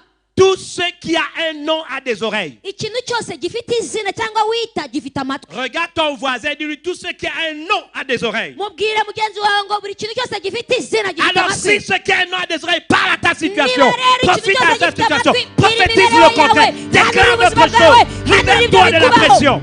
Oh my God. Tout ce qui a un nom a des oreilles. Ikintu cyose cyiswe izina Bon, kigira amatwi. oublions ça. Oublions Ibyo ça. nabyo tube tubizi. Alors à Matthieu, je ne sais pas, Matthieu 9, 36. Tujye muri Matayo 9:36. Oh pasteur, mais Jésus aussi a dit quelque chose. Yesu nawe hari icyo yabivuzeho. La Bible déclare, Bibiliya voyant iravuga la ngo foule, ngo abonye imbaga Matthieu 9, yabo 36, voyant la abonye foule, abantu ari benshi il fut ému de compassion. arabababarira Oh abagirira pasteur, tu vois, impuhwe. Jésus était ému de compassion. Urabona Yesu yagiriye abantu impuhwe. Afrique Afurika refuse l'inacceptable. anga ibyo Oh, kutemerwa. Jésus était ému de compassion. Yesu yafashwe n'imbabazi cyangwa yagize imbabazi. Mais lisez bien le verset. Ariko usome neza uwo Ces murongo. gens-là ont faim. Abo bantu bari C'est une bashoje, foule, bari imbaga, une multitude. bari imbaga, Ils sont venus depuis le matin. bari baje bari kumwe nayo kuva Il y a mu des gitondo. malades, Harimo Il y a des abarwayi, possédés, hari abazuye il amadayimoni, y a des gens pauvres, hari abantu il y a des gens bagugaye, qui souffrent, hari abantu il y a bababaye, des gens qui vivent des injustices. hari abantu barimo Et ils sont allés barenganywa. vers Jésus. Bose bari basanze Yesu. Jésus les a regardés. Yesu arabitegereza. La Bible déclare, Bibiliya iravuga quand il ngo a vu la foule, ngo ababonye il fut ému de compassion. arabababarira. Mais lisez la suite. Soma ibikurikira. Pas parce qu'ils étaient malades, Ntabwo ariko bari pas parce barwaye, qu'ils avaient faim, nta nubwo ariko bari bashonje, parce qu'ils n'avaient pas de berger. kuko bari barushye cyane basandaye nk'intama zitagira umwungeri. Ils n'avaient pas de berger. Nta mwungeri, Ils n'avaient pas de Paul Giguaz. nta muntu bari bafite ubayobora, Ils n'avaient pas de guide. ntabwo bari bafite Ils n'avaient pas ubayobora, de leader ntabwo bari bafite umuyobozi capable de leur communiquer les clés wabasha kubaha imfunguzo Pour n'amabanga sortir de leur yo kugira ngo pauvreté. bave mu bibazo bafite, pour sortir de leur kugira ngo misère. bave mu kubabara kwabo. Regarde quelqu'un et dis-lui, Reba umuntu umubwire ngo sors, sohoka, sors de ta misère. sohoka muri uwo mubabaro Écoute-moi wawe. bien. Nkurikira. La première partie du verset 11 de Sophonie 3, Igice cya mbere cyo muri Zefaniya 3:11 avec tout le respect que je vous dois, n'ibyubahiro byose mbafitiye, ajoutez jusqu'au verset 11 dans la prophétie. muzongereho umurongo wa 11 muri ubu La buhanuzi. première partie du verset 11. Agace A En k'umurongo wa ce 11. jour-là, Uwo munsi tu n'auras plus à rougir Isirayeli we, de toutes tes actions, imirimo yawe yose par wankoreye lesquelles tu as ukancumuraho péché contre moi. ntizagukoza isoni. L'Afrique a péché en acceptant l'inacceptable. Afurika icyaha yakoze n'ukwemera On ibitemerwa. va se repentir. Turaza kwihana, On va conclure. tugiye gusoza. Troisième clé. Urufunguzo rwa gatatu, D'abord, je ne vous donne même pas les 5. nta nubwo ndibuzibahe Si vous n'êtes zose. pas capable d'appliquer 3, je ne sais pas pourquoi on va vous donner 5. Nimba eshatu niba mutabasha gukoresha eshanu mwazikoze iki? On vous connaît les Africains. Abanyafurika turabazi. Beaucoup de gens viennent pour satisfaire leur curiosité. Abantu benshi baza baje kurora no kumara amatsiko Moi, je suis yabo, là pour vous aider. ariko jye naje kubafasha. Maintenant, je vais vous annoncer une bonne nouvelle tout à l'heure. Ndababwira n'inkuru nziza mu Je kanya. veux terminer avec la loi de la création. Ndasozanya itegeko ryo kurema. Je vais le dire en combien de minutes? Laissez-moi 5 minutes pour régler ça et on va prier. Mu minota 5 gusa ndaba mbishoje. Dans le niveau de la création, Mu rwego rw'irema il y a plusieurs niveaux. harimo inzego nyinshi. La Bible déclare, Bibiliya au iravuga ngo commencement, Dieu créa les cieux et la terre. mu itangiriro mbere na mbere habaho Imana irema isi n'ijuru. Je suis professeur d'hébreu, c'est donc Bereshit bara oui, Bereshit. Ngewe nigisha ikiheburayo harimo Bereshit. Bereshit veut dire au commencement. Bereshit bizavuga ngo mu itangira. Mais il y a une forme verbale qu'on appelle la bria. Ariko harimo na Bria, On peut le traduire aussi par barachit. ushobora kuyivuga Barashit. Barachit, ça veut dire créer en 6. Barashit ni ukuvuga ngo ni ukurema ukurikije. Bara, c'est créer. Bara ni ukurema, C'est donc la forme verbale de bria. noneho nibwo kuvuga cyangwa kwatura kwa Et Bria. Shit, c'est le chiffre 6. Hanyuma shit ikaba On comprend umubare pourquoi le gatandatu. monde a été créé en 6 jours. Ni nayo mpamvu dusobanukirwa yuko isi yaremwe mu minsi Alors, je itandatu. vais simplifier. Ndabyoroshya rero. Si je veux construire ma maison, Niba nshaka kubaka inzu yanjye, je vais d'abord concevoir ma maison dans mon image. nzatangira nshushanya inzu Mon yanjye mu imagination. byiyumviro, mu bitekerezo Je veux une byanjye. maison. Ndashaka inzu, Donne-moi le plus beau quartier de Kigali. ndashaka inzu Gacuriro. Ah, non, tu ne me parles pas, tu me donnes le nom du quartier. Gacuriro. Gacholejo. Gacholejo. Un très beau nom, ça. Alors, je veux habiter à Gacholejo. Ndashaka kuba Gacuriro. Gacholilo. Je veux habiter à Gacholejo. Nshaka kuba Gacuriro.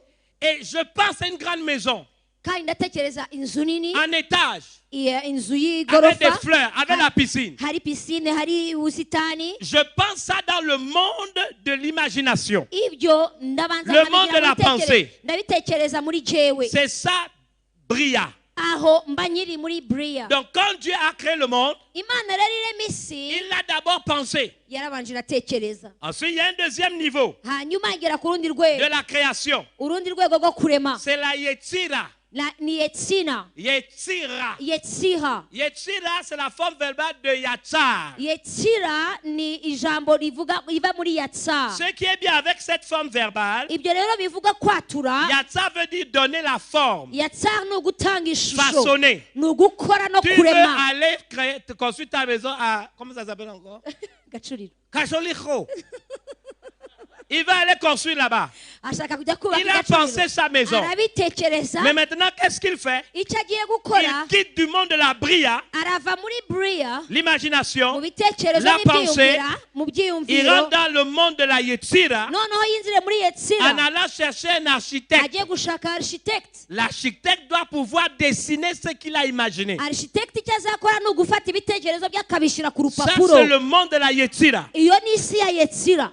Le monde de la bria, Isi ya Bria c'est le monde de la conception. ni isi yo kuremera muri wowe. Le monde de la Yetzira, Hanyuma Yetsira c'est le monde de la gestation. ni igihe cyo kugaragaza. C'est exactement comme un homme qui met la semence dans le ventre d'une femme et que sans qu'il s'implique, le fœtus commence à devenir, à grandir par lui-même. Ibyo bisa n'ishusho y'umugabo utanze intanga ye mu mubyeyi, hanyuma umwana agatangira gukurira mu nda ye kandi nta kindi umugabo Le yakoze. problème des Africains, on aime les intentions. Ikibazo cy'abanyafurika dukunda On veut ibyiyumviro. vivre dans le monde des rêves. Ubaho mu nzozi, On reste au niveau de la bria. wibera muri Bria, Et on n'ose pas faire le pas de la Yetzira. ntubashe kujya muri Yetsira. Je donne les formes. Noneho ugatanga Je donne ishusho, les mesures. ugatanga Je ingero, commence à voir mon imagination ugatangira kubona ibitekerezo byawe, transcrite dans le papier ukabibona mu gishushanyo, pour me faire bigashushanywa, une idée de ce que je veux. kugira ngo mbone Et du igitekerezo prix que cy'ibyo je dois nzabona payer. ndetse n'igiciro nzashyiraho. Ensuite, il y a le troisième niveau de la création. Hanyuma hakaza igice cya gatatu kirema Ça s'appelle cyitwa la sia. la siya. La sia, La siya forme verbale du verbe naase. iva mu nshinga nase, C'est littéralement la matérialisation. ni ugushyira mu bifatika, Rendre le projet visible. gutuma umushinga ushyirwa mu Palpable. bikorwa ufatika, On peut le voir. ubasha kuwubona. Est-ce que l'Afrique m'entend? Ese Afurika inteze amatwi, Est-ce que l'Afrique m'entend? ese Afurika inteze amatwi. C'est pourquoi Niyo mpamvu Jean Yohana a écrit ce que Jésus a dit. yanditse ibyo Yesu yavuze. Je crois Jean 13, 17. Yohana 13:17. Si vous savez ces choses, nimumenya vous ibyo êtes heureux. murahirwa Et la suite, niba mubikora, pourvu que vous les pratiquiez, niba mubikora nibwo qui muzahirwa. tombent dans l'imagination. bive qui bive tombent mu dans les bitekerezo, rêves. bive mu nzozi. Afrique, Afurika c'est ton temps. ni igihe cyawe. Écoute-moi, Ntega je voudrais amatwi, terminer avec et je veux faire un appel. ndashaka gusoza mpamagara. Jésus va sur la croix du calvaire. Yesu ajya ku musaraba i Kalvari, Il est fatigué. yari arushye, On l'a frappé. yari yakubiswe, Il tombe souvent. aragwa kenshi, Il est ensanglanté. yari yuzuye amaraso avirirana. Tout au long de cette marche muri iyo nzira y'umusaraba, dont on a gardé le nom la Via Dolorosa, inzira y'umusaraba, Tout son sang est parti. amaraso ye Il est amushiramo agonisant. yariho apfa Ces tortionnaires byari abamunanizaga n'abamukubitaga savent qu'humainement, il ne peut plus porter sa croix. bari babizi neza yuko atakibasha guterura uwo Et musaraba là, qu'est-ce qu'ils font? hanyuma barangije baha Ils se bagenzi tournent vers la bate foule. barahindukira bareba mu bantu bari aho inyuma Ils identifient un homme. barangije bashakisha mu muntu babonamo Cet homme umuntu s'appelle uwo yitwa nde Simon de Cyrène. Kureni Simon de Africain. Kureni ni umunyafurika Mais Marc nous dit, ariko mariko aratubwira ngo mariko aratubwira ngo il revenait des champs. yaravuye mu mirima ye Il n'était pas pauvre. ntiyari umukene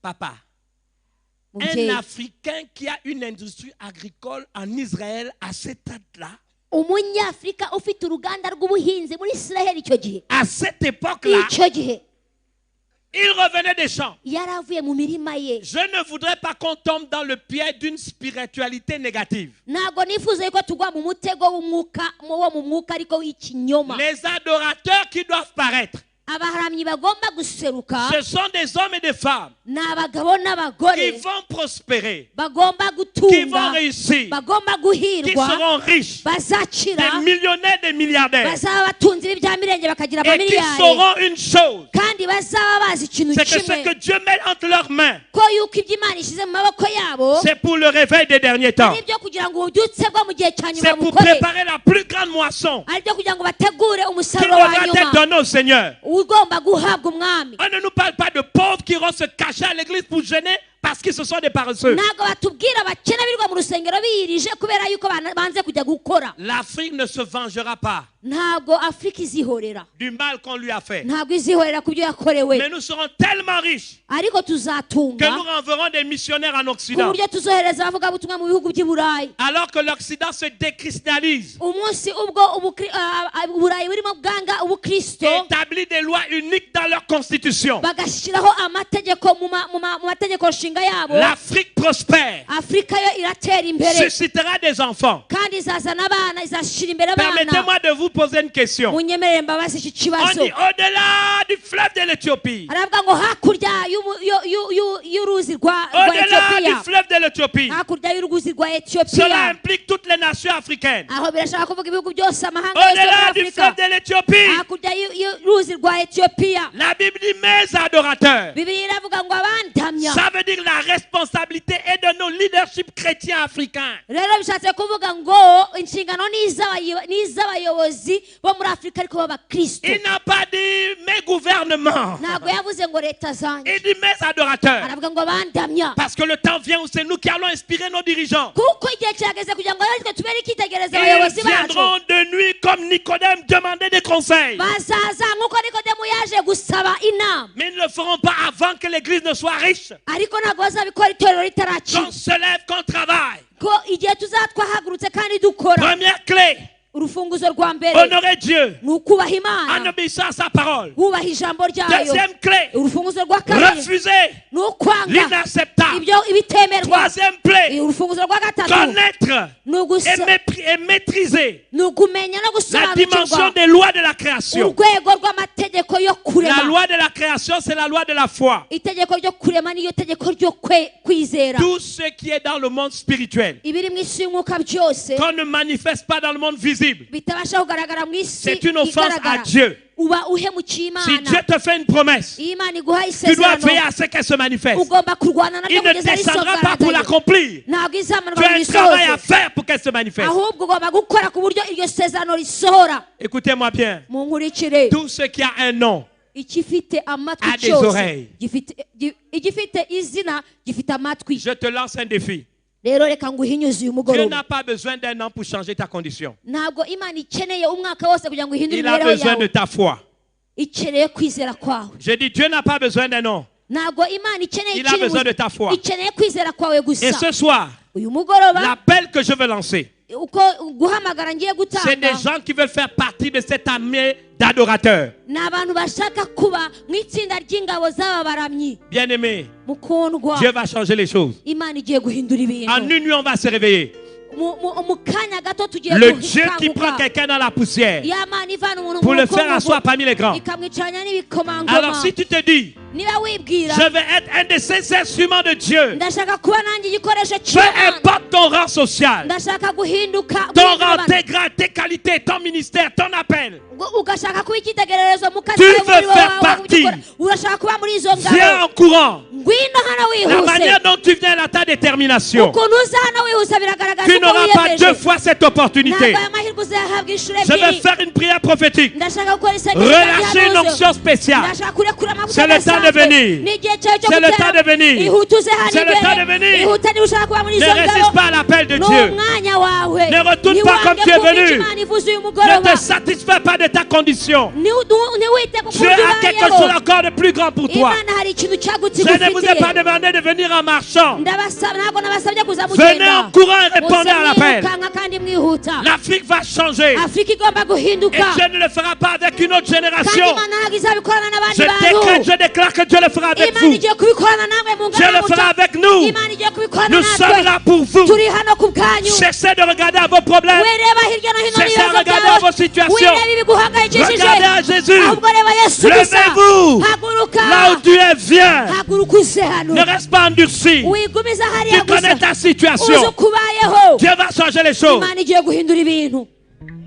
Est-ce qu'il y a des gens ce soir? ese hariho abantu uyu Je mugoroba vous invite à l'appel. ndabahamagaye Même s'il faut prendre tes bagages. niyo wazana n'isakoshi yawe Et viens devant. uze ubifite Je ne te dis qu'il n'y aura pas deux fois cette prière. ntabwo iri sengesho tuzarikora Il faut que kabiri quelque chose change. hari igikwiriye guhinduka mu Oh, buzima je vois bwacu parmi vous bamwe muri mwe des hommes qui ne vivront pas ici. ndabona abantu batazaba Mais hano Dieu va vous envoyer sous d'autres imana igiye terres. kubahereza ku yindi migabane Parce que l'Afrique sera connue. kubera yuko afurika igomba L'Afrique kumenya sera connue dans les nations. mugomba kumenywa Oh, mu mahanga peut-être tu te dis, irakubwira ngo on m'a méprisé. Mais barasuzuguye ceux qui t'ont méprisé, ariko je bagusuzuguye te fais le serment devant Dieu. ndakurahira imbere y'imana Ils courront après toi pour bazakwirukankaho toucher le pan de ta robe. bazashakisha gufata imyambaro Parce que rien yawe n'est impossible à Dieu. kubera ko nta Je kidashobokera dis rien imana n'est impossible à nta Dieu. kidashobokera imana Je te demande de venir. nagusabye kuza Je te demande de venir. nagusabye gutera intambwe Il y a des gens ukaza qui pensent, hari abantu parce que j'ai batekereza un travail, bakavuga ngo kubera ko mfite parce que j'ai un akazi salaire, kuko mfite parce umushahara que j'ai une maison, kuko mfite parce inzu que j'ai une voiture. kuko mfite imodoka Ce n'est pas ça réussir en Jésus. ntabwo ibyo ngibyo byo kuhirwa Réussir en muri Jésus, kristo c'est entendre sa voix. kubishobora muri kristo Et ni uko faire wumva ce ijwi qu'il rye attend de toi. no kubasha gukora ibyo agutegerejeho Peut-être Dieu ne te veut plus ici. imana ntikigushaka Il y a un terrain. hari ahandi quelque hantu part hari ahandi où tu dois aller. hantu ugomba kugera Quand j'étais dans l'avion, igihe nari mu ndege j'ai passé du temps pour prier. nabonye umwanya wo Le vol gusenga était tellement long. urugendo rwari Pour ne rurerure pas cyane m'irriter, j'ai prié. hanyuma nifatira Et umwanya j'ai wo partagé gusenga ça à l'apôtre. nabibwiye umukozi w'imana J'ai vu 3 personnes ici au Rwanda. nabonye abantu batatu mu Je ne les rwanda connais pas. ntabwo mbazi J'ai vu un jeune homme, nabonye umusore en esprit. mu mwuka Il a une qualification de designer dans le bois. bamwita yuko ni nk'umubaji akora ibintu C'était mu très fort dans ruba mon esprit. byari ibintu bikomeye cyane mu mwuka Et le wanjye Seigneur m'a dit, parle-en dans la foule. umwami arambwira ngo uzabivuge mu bantu Et ce garçon-là, qui est certainement jeune, uwo musore kuko il nabonye a ari une umusore qualification de designer. akora ibintu by'ubugeni ariko mu Il rubaho veut faire quelque chose. hari ikintu agiye Il gukora veut montrer son savoir-faire. agiye kugaragaza igihangano cye Viens me voir à l'atelier de business. uzaze kunshaka aho tuzahurira n'aba Moi, business je veux people obéir à Dieu. ngewe icyo nkora ni ukubaha imana La gusa porte va être ouverte. umwami umuryango Mais dans uragukinguriye 2 ans, tu compteras tes premiers milliards. ariko mu myaka ibiri ije uzabara amamiliyari J'ai dit, tu compteras tes premiers milliards. mu myaka ibiri ije miliyari zawe uzaba Tu as uzibara cœur de sortir igihe cyawe cyo gusohoka et de faire ton travail. ukagenda ugakora Tu akazi veux kawe montrer ton savoir-faire. ukagaragaza ubwo ibyo uzi Si tu viens me voir, je vais te demander tes qualifications. nuza kundeba nzagusaba ibikuranga byose Écoutez-moi bien. munyumve J'ai vu aussi une personne. nongera mbona undi muntu Je sais que j'ai rencontré un frère que je connais qui est dans le... hari mwene data nzi uba mu bintu Et by'ikawa s'il est là, j'espère qu'on va se revoir. niba ahari nzongera Mais il y a une mubone autre personne. ariko hari undi muntu Je ne peux pas dire si c'est une femme ou si c'est un homme. ntabwo ndi bumenye niba ari umugabo cyangwa ari La umugore personne est dans le café et dans le thé. ariko uwo muntu ari mu Cette by'icyayi n'ikawa Elle a de l'argent. afite Et elle amafaranga veut s'établir arashaka pour étendre en Afrique. arashaka gushyira ibikorwa Elle bye muri cherche des afurika terres, des arimo terres arashakisha pour étendre son investissement imirima azashyiramo hors ibye d'ici. atari hano Je suis là.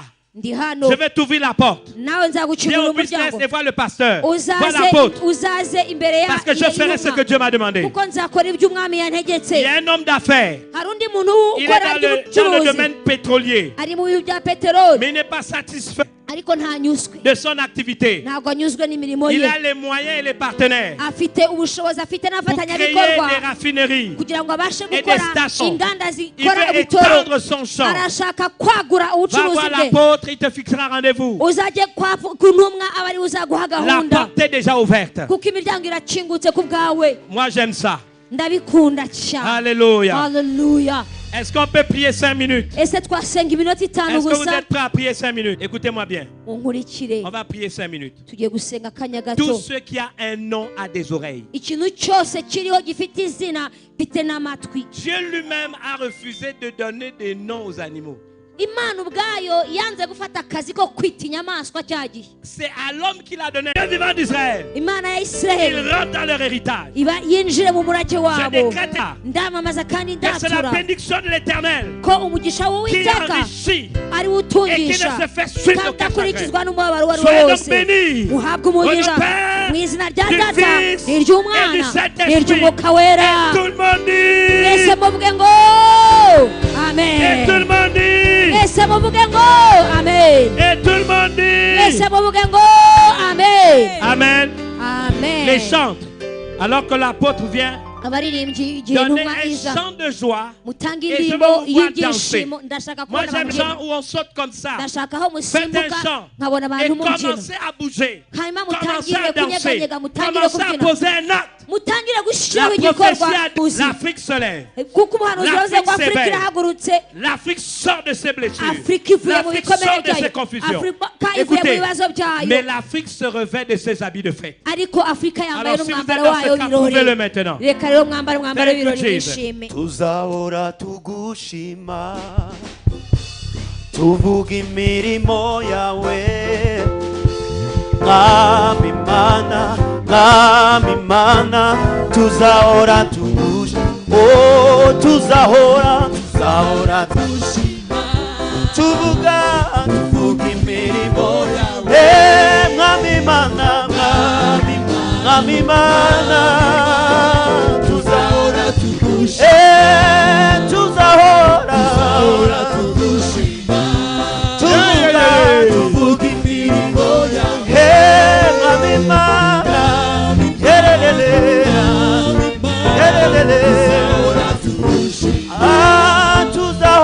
tuzahora tugushima tuvuga imirimo yawe mwami mana tuzahora tugushima tuzahora tugushima tuvuga imirimo yawe mwami mana tuzahora tugushima tuzahora tugushima tuvuga izina ryawe mana hari wowe hari nyinshi zituma turiri izina ryawe mana tuzahora tugushima tuvuga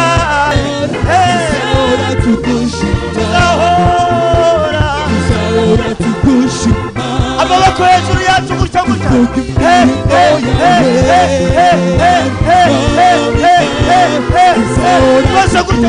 tuzahora tugushima cyane tuvuga imirimo yawe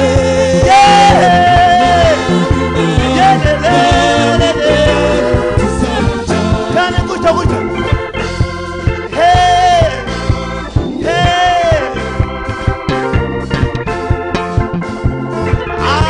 mwami mana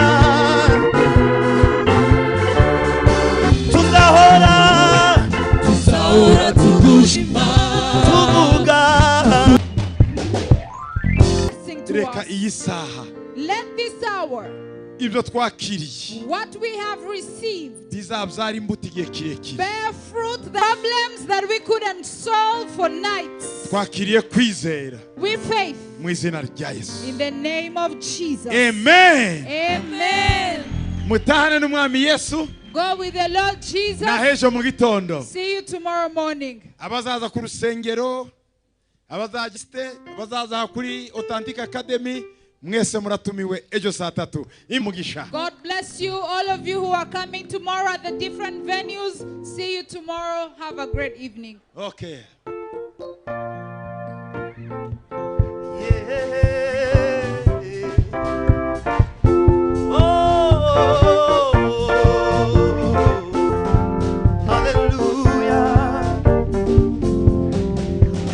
Imbabazi z'Imana zivuze hoya ku migambi y'umwanzi ziravuze hoya. Imbabazi z'Imana ziravuze hoya ku migambi y'umwanzi ziravuze. Imbabazi z'Imana ziravuze oya komisi ziravuze imbabazi z'Imana izo ziravuze oya ku migambi y'umwanzi ziravuze oya. Zamwiringira Yesu, zamwiringira